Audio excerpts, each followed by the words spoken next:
Welcome to my YouTube channel, Law Jurist Dr. Pramod Wagmare.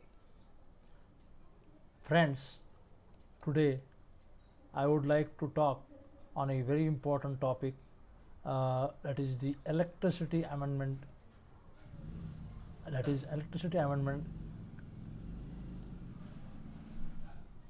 Oh, yes. So, the Electricity Amendment Bill 2020.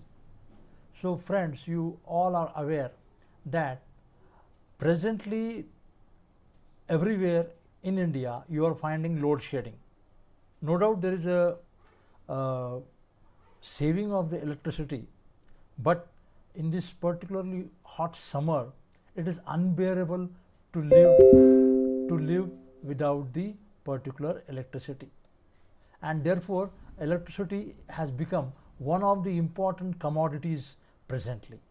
Okay, so today I will be discussing upon the Electricity Amendment Bill 2020, and later on I will talk about the latest amendment, that is 2021. So friends, here you will have an idea that what this bill consists of. Now the Electricity Act 2003 comprises various types of things associated with each other. Say for example, here the electricity will comprise of the particularly the various factors relating to the electricity component. Say for example, here the Electricity Act will consist of three important transactions.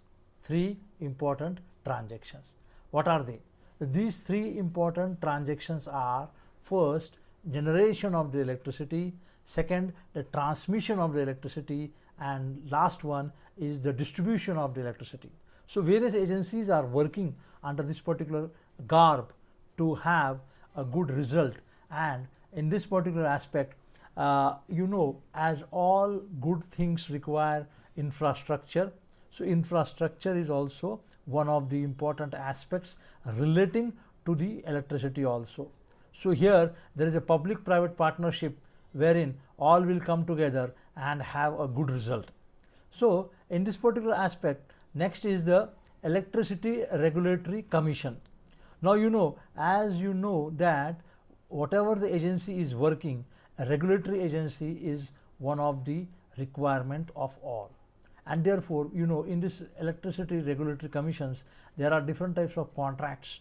These contracts has to be taken into consideration for the good working of the electricity firm. Now here these all comes under the National Renewable Energy Policy. So every person must understand about the National Renewable Energy Policy. Now you all are aware that the particularly energy can be taken from many sources. Say for example hydro sources, say for example wind energy, say for example again the particularly the water energy. So all energies can be taken into consideration for this particular transaction. Now here the main aspect what the general people must understand is that nothing but the payment security mechanism, because as we are paying presently nearly 12 rupees per unit, and therefore it is very essential that it must have a payment security mechanism which will give a security to all this agency to collect the money and use for the good cause. Now here main aspect every person is needing is that the cost reflective tariff is very important, and therefore in this cost reflective tariff here two things are important.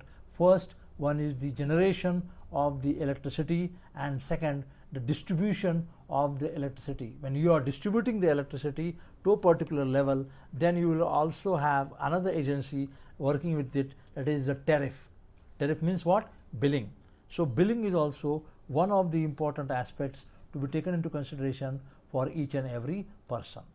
Now here again various agencies, they are requiring different types of subsidies, because electricity is having a high cost, and therefore persons in general and persons in the particularly the MIDC areas, the person who are in the business areas, they will require subsidy, and subsidy is also to be taken into consideration in the electricity firm also.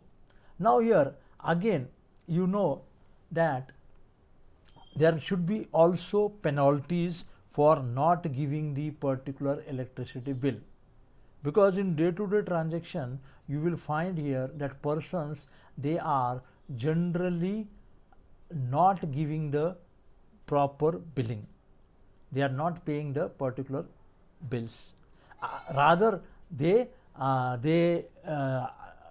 steal the particularly electricity, and therefore government has to think over that there should be a good type of penalty. So unless and until there is a fear in the minds of people, the persons cannot go for the particular penalties. So for example, section 126, section 135 and section 164 of the Electricity Act 2003 tells you about the particularly penalties, and these penalties have to be not to be excused, because the recovery of money is also one of the important aspects to generate the resources. Thank you for your patient hearing. So if you are new to my channel, please subscribe my YouTube channel Law Jurist Dr. Pramod Wagmare, as well as you kindly like, subscribe and share my channel Law Jurist Dr. Pramod Wagmare. Thank you one and all.